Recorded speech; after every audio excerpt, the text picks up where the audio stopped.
Now I reckon this could well be the road trip to end all road trips. Right now we are just about here at a place called Portimao, specifically at the Autodroma International, Algarve, which is a very, very long way indeed from England. In fact, it's about 2,300 kilometres from England. But we should be all right though, because we've got one of these to do it in.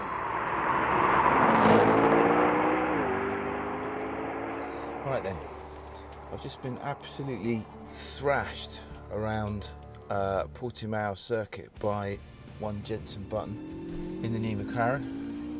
A bit of a hair-raising experience it was too. And now I'm going to drive it for the next, what, 3.5, 4 days. Basically, McLaren have allowed us to become part of the sign-off process for the new MP4-12C. It's nothing like nothing I've ever done before. I'm pretty excited about it.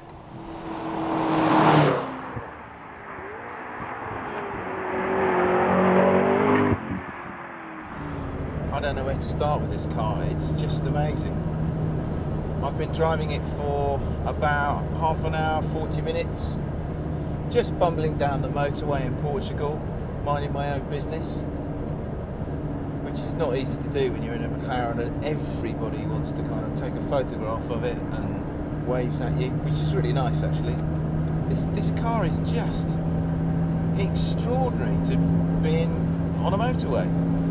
I mean, we're talking about a 600 horsepower mid-engine supercar that will do 206 miles an hour, 0 to 60 in 3.1 seconds or something utterly ludicrous like that. And yet I am sitting here in a really comfortable seat, feeling completely comfortable behind the wheel. The steering wheel is not kind of bubbling around unnecessarily in my hands. It's a one-finger car. You sit here like this. No worries. Right, as you can see, it's very early and very cold. We're still in Portugal, but we're a lot further north than we were in Portugal last night. We're heading for Bordeaux-ish today, about 500-600 miles. C'est la vie.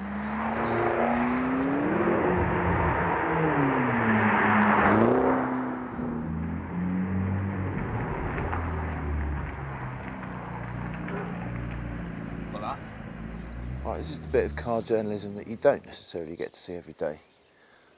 Stanley, our photographer there, is wandering about, taking various pictures of the McLaren in this nice old setting in the middle of nowhere in Portugal, and I get to press the flash button.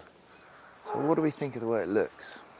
Well, I've got to be honest, to begin with, I wasn't that enamoured with it actually. It kind of has a slight generic supercar look to it, but having spent a day with it now, and in silver, it's definitely growing on me.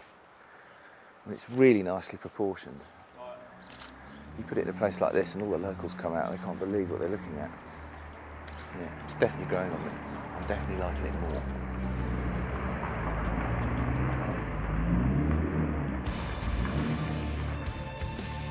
This car is just sensational. It just gets better and better. I'm falling for it more with every hour, every minute that I spend in it.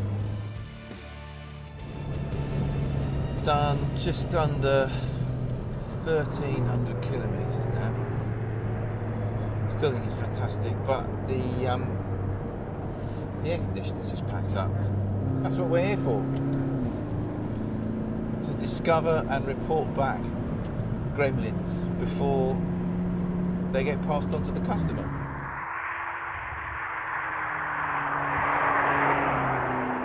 Right, that is the end of day 2. And that is probably one of the weirdest sights that you're ever going to see, really, having driven a McLaren for 800 miles across Portugal and Spain. Anyway, goodbye sheep. Day 3, we're going off to Bordeaux and then Le Mans, so see you there. Key question, would you have one of these instead of a 458? Okay, let's go through it. The McLaren is faster than the 458. It could, I suspect, run rings around it on a track, and will run rings around it on a track when we compare them. It stops better than the 458. It steers better than the 458. It is not as good looking as a 458, and that is where it starts to get subjective and a bit weird and a bit difficult to judge. Because as soon as you introduce emotions into the argument, whether it's sound, style, smell, history, the 458 comes right back into the argument. My answer, despite all that, despite the Ferrari's extra emotion, is go for the McLaren. Why? Because it is absolutely fantastic to drive.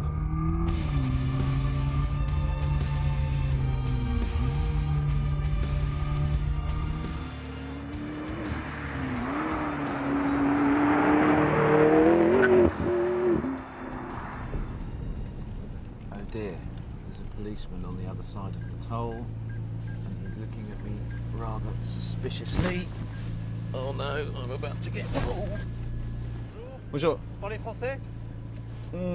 Petit peu. Where are you coming from? I'm coming from Portugal. Here we go. I hope they don't get the marigolds out. What do you reckon? Massive wheel spin? Au revoir.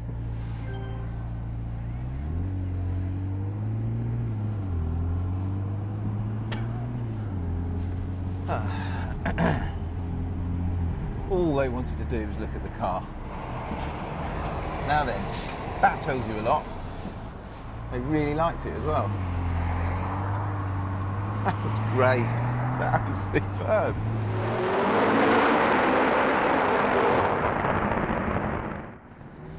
So driving a McLaren back from Portugal to England, we could not go to Le Mans. And here we are. Here I am in a McLaren at the end of the start-finish straight at Le Mans. It is such a good circuit. Alright, I'm only going at about 10 miles an hour, but this is about as close as I'm ever going to get to driving a McLaren at Le Mans. Feels pretty good even at 10 miles an hour.